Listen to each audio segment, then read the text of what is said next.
Hey, Nick Reinhart here. I'm back at Perfect Circuit in Burbank, California, and did a video here maybe about a year ago on the SP-404 sampler, and we had such a fun time doing that that we were like, let's come back and do this again and see what happens. So, but the question is what do I want to do this time? And today we're going to talk about the Boss Slicer. I got this pedal a couple months back and I did an unboxing video on it where I knew nothing about it. I'd never played on a slicer before, and I just plugged it in and figured out how it works. Maybe Perfect Circuit will be kind enough to link that video somewhere here. But anyways, so we're not gonna do a technical demo on this today. What I thought would be fun is to give the slicer some context of what would I do with it. So I feel like today I will take you through my workflow and my process of making this thing sound cool. So let's get started with the Boss Slicer. All right, so this is what the slicer sounds like with a Hohner Professional, I don't know what this is, but a guitar with no headstock that I just grabbed on my way out.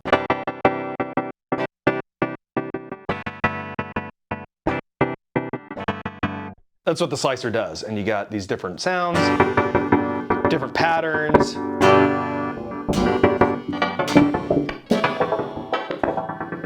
So that's what it is. Honestly, I'm fully uninterested in raw guitar going into the slicer. It just reminds me of like, you know, like when you like look up the old 90s demos of, you know, a synth pedal or something, and it's a really like corny guitar player like jamming these like guitar synth sounds with, you know, fake drums or something, and we look at those videos and we laugh because they're hilarious, but like it's just the worst context for something like that. And perhaps in 30 years people will watch this video and be like, that corny guy with the guitar with no headstock, that's really not good and embarrassing. But for right now, I think this is like the move. But anyways, so this is all to say, I want to give this, again, some more context, because that's not doing it for me. So, next step.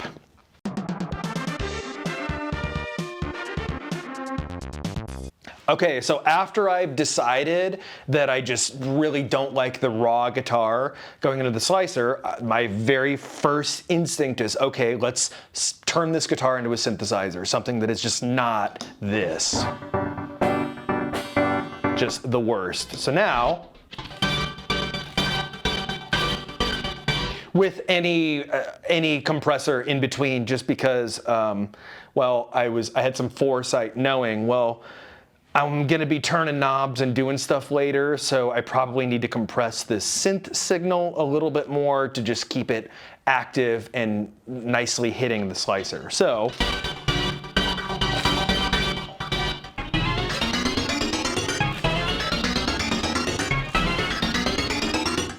we're already like 100 times closer to something interesting. So this is gonna be the guitar rig. A Boss SY1 synthesizer, any old compressor pedal. This was just the one that was closest to me when I was in my studio. And then the slicer. So what is next? We need some sort of rhythm, drum, percussion element. So check it out. What do we have here now? I guess things have significantly changed in the last few seconds here. We got our guitar set up. Now we want some drum machine action. So I've pulled out my Korg DDD1, which I found on Craigslist maybe 8 years ago for like 80 bucks. It's pretty funny. It's very 80s. And this thing has MIDI outs. So MIDI has historically really stressed me out. I'm like still suffering trauma from trying to get like a Behringer foot controller to communicate with an SP-303. And it like involved all sorts of weird 90s software that barely ran on my computer. And so if you've ever heard me complaining about MIDI, it's because I'm still like having flashbacks to dealing with that nonsense. But I thought with the slicer, this thing has MIDI capabilities, and it's just an 1/8" jack here on the back. And I'm like, what? They make a MIDI cable that's MIDI to 1/8", and apparently they do. This exists. I plugged it in and it just automatically worked. So whenever you're looking up, you know, like a piece of hardware from, you know, the 80s, 90s, or early 2000s, you get to that last page where it's talking about MIDI and it's a big chart and it's just numbers and letters and it just gives me a migraine. So that's what I don't like and that's what I was worried about. But it turns out, again, you just plug this thing right into the slicer and it works. So we're going MIDI out of the Korg DDD1 drum machine into the slicer. What else is happening here? Well, now I've got 2 audio signals, so I'm using my Red Panda little line mixer that's just Velcroed to the top of this drum machine. Pretty handy. And then I guess the DDD1 is coming into the Maris Auto bit just to give a little bit of like fun, you know, fills and, you know, processing, you know, at some point.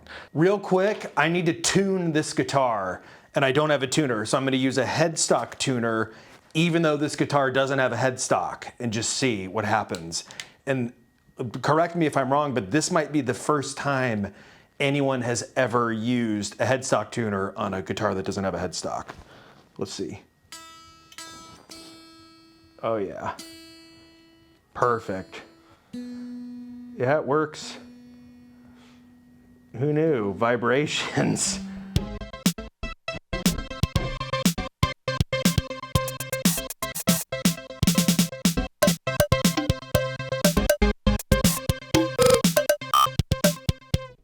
You notice, real quick, let's do a little side detour because I like to ramble and do these little tangents.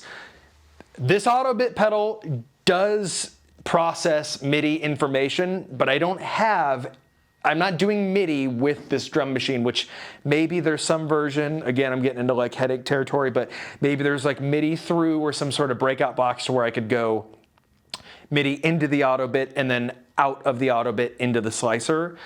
But this is what I want to say.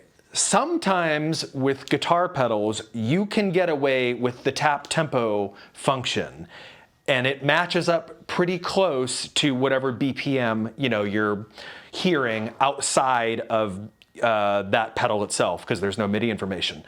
Now, maybe some smarty pants out there is like, but so then the slicer has tap tempo, so how come you actually had to buy that cable in the first place? Well, I tried the tap tempo on the slicer and it's not very accurate as far as staying in sync with the BPM that we're hearing. So sometimes it works well and sometimes you got to get the cable. But I will say with this auto bit, I've noticed that it actually is pretty true to the time. Let's test it.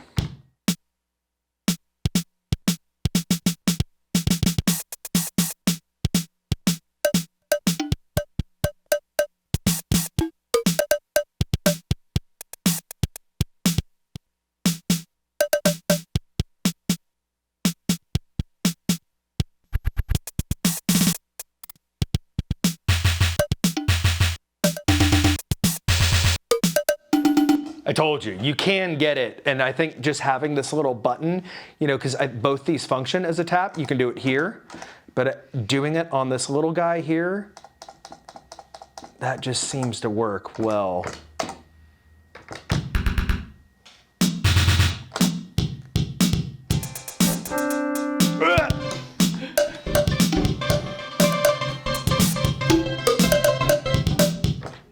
Without the synth. That just made me gag.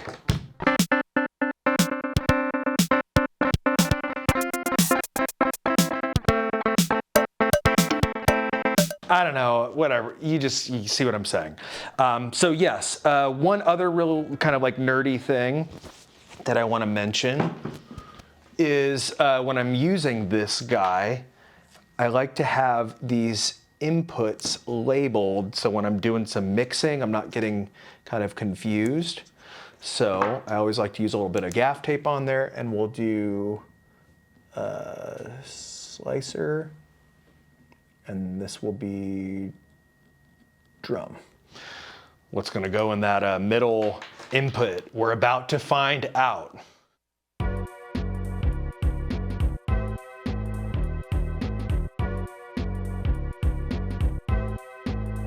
The final piece of this puzzle has been adding this TD3 analog bassline synthesizer from onto a piece of wood. By the way, fun, really, really deep, nerdy fact. This piece of wood is from Paul Frank's garage. Paul Frank, this Paul Frank, this Paul Frank. I'm all about Paul Frank. So anyways, this is a piece of wood from Paul Frank's garage. So if anyone cares about that, like myself, it's kind of a cool fact. So anyways, so we have this little setup now. And let me see what has been adjusted from 30 seconds ago. So the guitar stuff remains the same. The drum machine remains the same, although here's what happened.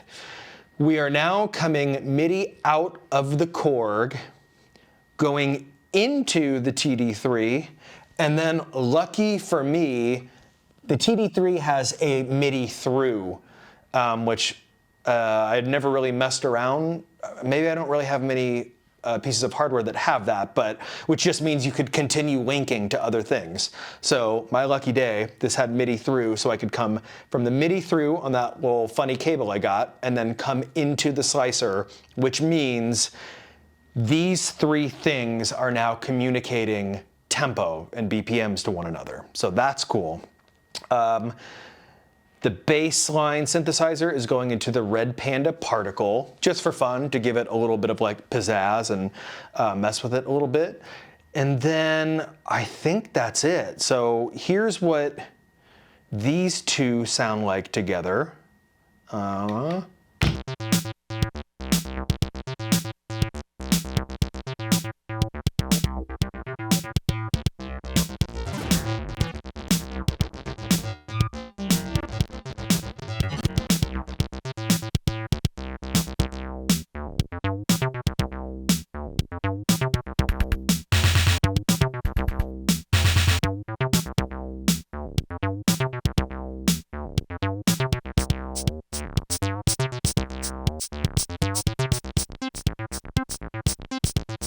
Okay, that's without slicer. So now if we're adding the slicer, because I want to be able to do hands-free stuff, I've added yet another element to this mix, which is a looper, a Digitech hardwired DL8 on the floor. So my thought process being, I could loop the raw guitar, then that's going to get sent into the synth, into the compressor, and then into the slicer. And even if I'm not perfectly in sync with the loop, the in and out of the loop does not work, you know, with the BPM we've got going, the slicer is going to kind of correct that, because it's just, you know, it's hardwired right now to just be on point. So even if my loop starts getting, you know, pushing to the side a little bit, it's always going to be chopped up correctly. So let's just see what this sounds like real quick. Okay.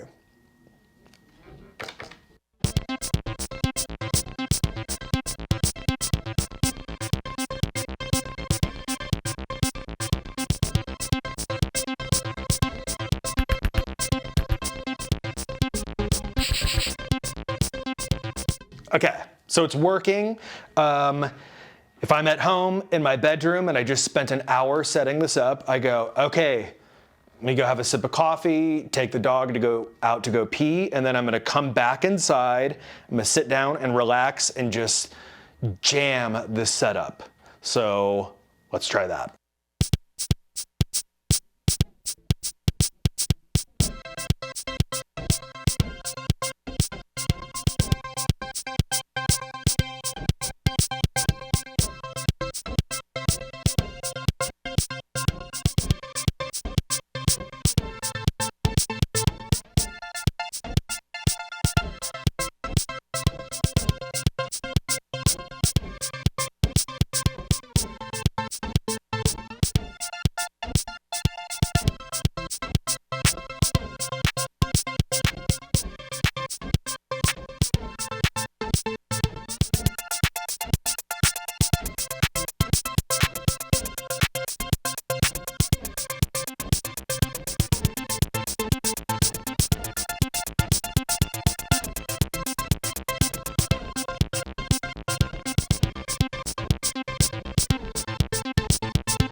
Okay, how do I rate what just happened? I totally give it a pass. I'm very satisfied with that. Even with this analog bassline synthesizer being a little tricky to tune, I don't know if you can notice, but like it's slightly off axis. It's not 12 o'clock, which gets it tuned perfectly. You gotta go a little bit to the left. But yeah, I mean, we broke some rules. Of course, rules in musical gear and music are meant to be broken, and you do what feels right and what, you know, gives you the most joy. So, and I believe you can get most of these things or things that resemble these things here at Perfect Circuit. But yeah, have fun. More info in the description with all this stuff and a nice article about this and lots of goodies down there. So anyways, I'm Nick Reinhart. Thank you for having me here at Perfect Circuit.